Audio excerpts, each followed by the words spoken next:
Hello, this is Orest here, usually reporting from Ukraine, but at the moment I am in Italy, in the city of Trieste. And the reason for me to come here is to get humanitarian aid for Ukraine all the way from Italy. How things work with that, you're gonna see in this video. Let's go. This is my friend Robert. He'll be accompanying me for today. So we are getting into the car and going from Trieste to Udine, because this is the warehouse where we're gonna pick up the humanitarian aid. Let's see what they've got for us. I'm just getting out and I seen a lady from Ukraine. Hello. Hello. So Mrs. Valentina is living in Italy, and in general there are many Ukrainians who live and work in Italy. However, now she just seen my car with Ukrainian number plate and stopped me like, Orest, where are you from? How are you doing? Our trip here is with purpose. Yes, we are going to establish cooperation, getting aid and so on. But what Mrs. Valentina told is that her brother died in fighting in the east near Mariupol, and her mother received a heart attack because their house in the north of Ukraine was under bombardment. And actually I visited those areas recently that are liberated now from by Ukrainian soldiers, and I've seen that devastation. So I feel very sorry for Mrs. Valentina, and that's the situation that many Ukrainian families are facing. However, if you want to see what is really happening in the up north of Ukraine, watch relevant my other videos. They'll be around here on my channel to have the idea which kind of destruction is there. So what did the husband of Valentina tell you, Robert? Told me what happened to his wife's family, and we talked a lot about politics and destruction of Ukraine, and how they were stripping democracy from people there. How he's really upset by it. Absolutely. So the entire world is watching, and the place we are going now is an example of the support we're getting from other countries, because I started to produce this English language material and I was contacted on Instagram by some Italian guy, and he told Orest, please come over to Italy, or if you'll be around, we have a storage with different equipment. So if something will be useful for you, you're welcome to take it and bring back to the people who really need it. So now we are driving there to see what they've got, and hopefully we'll make use of it. Let's go. Driving in Italy is an experience on itself. You have all these twists, turns, people park in different locations, but that's also the beauty of travel, because you see how diverse and different the world is. And my trip here now, it's really a breath of fresh air after I spent at war in Ukraine. Look at those fields with the yellow at the bottom and blue sky at the top. You probably know what's reminding, right? That's the Ukrainian flag, and these are the associations that I now have, even being so far away from home. So you might be wondering, how did this guy manage to cross the border and travel now? Because as you know, there is a limitation for men between 18 and 60 years old who cannot leave Ukraine. In every situation there is an exception, right? And obviously life brought us into circumstances where you have to do particular things.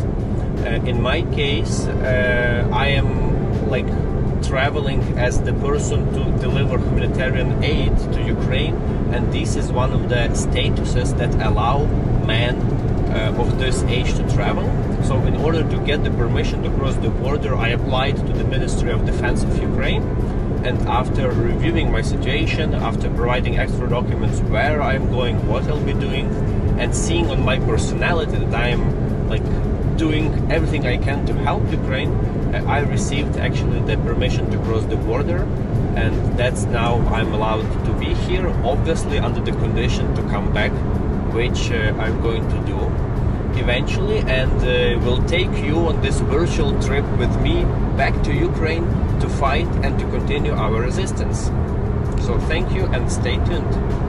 Okay, so we are approaching Udine. It was a nice and easy ride, and you can see that the scenery is amazing. The city is situated at the foothills of the Alps. Magnificent mountains in the center of Europe, and it looks nice, just flat at the foothills, some newer building on the right, some decent historical center. Yeah. I think Udine is the capital of Udine province. No, no, the language Esperanto. I think Udine is somehow heavily connected with Esperanto. Ah, okay. I have to look it up. It's Udine or Gorica, but I think it's Udine. Something to study about. Yeah, it's a lot of areas of farm, flatlands around here. However, our job is completely different. It's not a sightseeing trip. So let's go to business. So we arrived to Udine eventually. This is the organization that takes care about refugees, not only from Ukraine, but also from other different countries. But since now this situation appeared, they found me on Instagram. Actually, subscribe if you didn't do so. Orest on Instagram. And this lovely lady told me, Orest, please come. We have something for you. Let's see what they've got. So guys, as you can see, here is like a storage with different second-hand clothes, I would say. And these, like the sleeping bags, are really important now, and they are helpful because this goes straight to the soldiers, to paramilitary units, especially like for summer they stay outside. That will be helpful. And to tell the truth, I was not actually sure where I was coming to get the stuff. People just contacted me on Instagram and tell, hey, come in, see what you got, and just take what you might need. Okay, we have also the thermal, like warm clothes, which will work, and this will be covered for the entire like company, or like, you know, a part of the battalion of soldiers who will also use this, of course, to stay warm.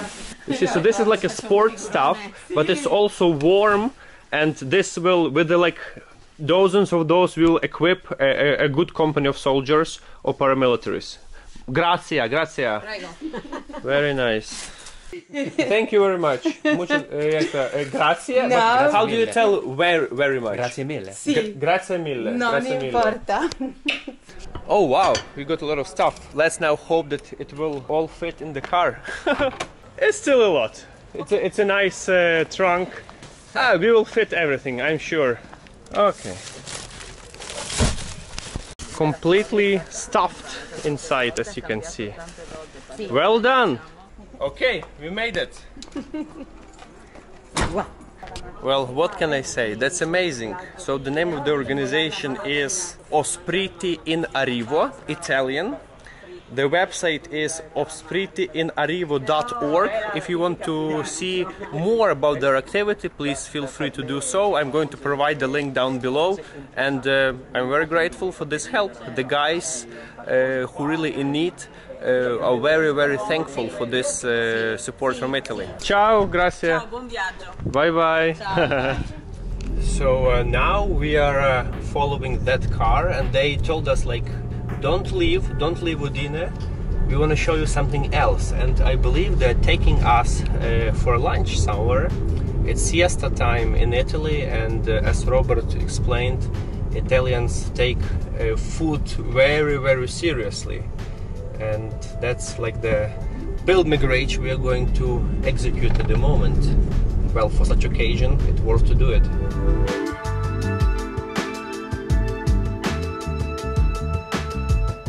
Okay, so it's getting interested.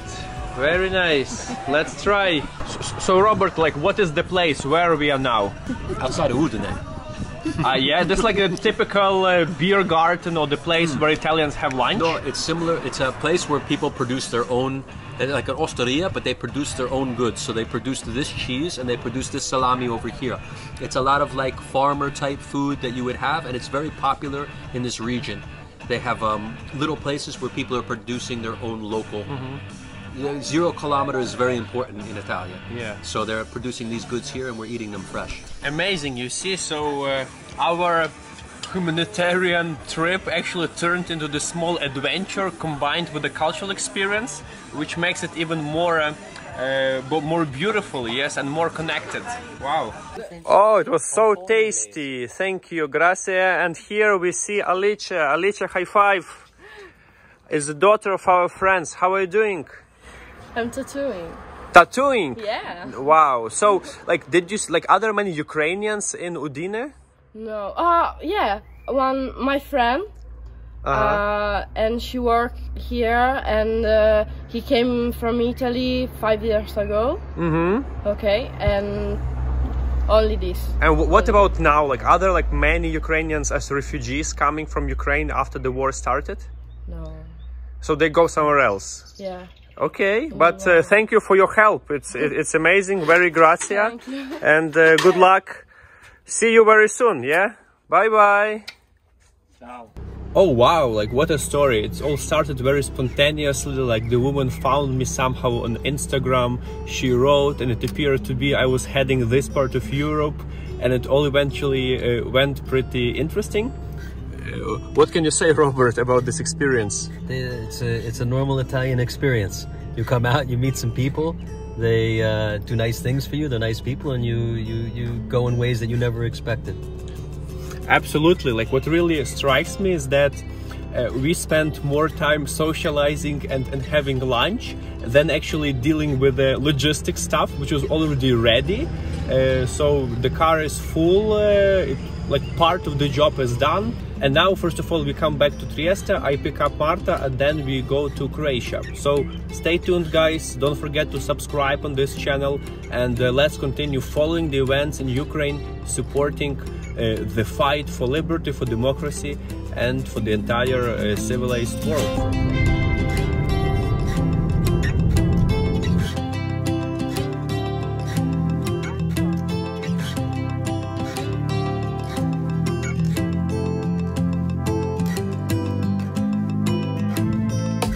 A short 40-minute drive through comfortable Italian highways, and we are back in Trieste. But what's interesting, everybody helps differently to Ukraine, and Italian government, in addition to all the other support they're providing, they decided to waive the tolls fees for Ukrainian cars and Ukrainian drivers. So once we stopped at the toll booth, they handed us this kind of form and told, okay, you can have a free ride, but now you have to fill it with many cars standing behind. So it was much easier for us to pay 4 euros than creating all these problems. And that's like one of the examples of Italian bureaucracy, or what can you tell, Robert, about that? It's just the way that things work here. So it was completely cumbersome. We weren't going to do that. But you have 50 cars behind you and you're going to fill out this paperwork. And then you can't take the paperwork and fill it out and bring it with you because it's only for that toll station there. So it's a little bit, they need to work on the execution a little bit, I think, though. Yeah, but eventually, even with this system, everything worked fine, and you see that the aim was They done. will help you. Yeah. I guess if you wanted to do that, you could. They would sit there and you would fill it out and you would get it waived. Trieste is a nice city on itself and it's worth to visit. However, now is not the recreational trip for me, guys. We'll keep it for later. What I would like to say that there was a moment in history during the Austro-Hungarian Empire when my native city Lviv and currently Italian Trieste were part of one country. So, as you can see, there is many in common. Now we are actually getting at the tip and the northern end of the Adriatic Sea, which points the start of the next video, where I'm inviting you to join me as well, because we'll be moving south along the coast to Croatia, where I'm participating in a few conferences related to war in Ukraine. So that's it for me from Italian side. You've seen how the things work. I invite you to subscribe on this channel if you didn't do so, and looking forward to see you in the upcoming video. Good luck and see you soon.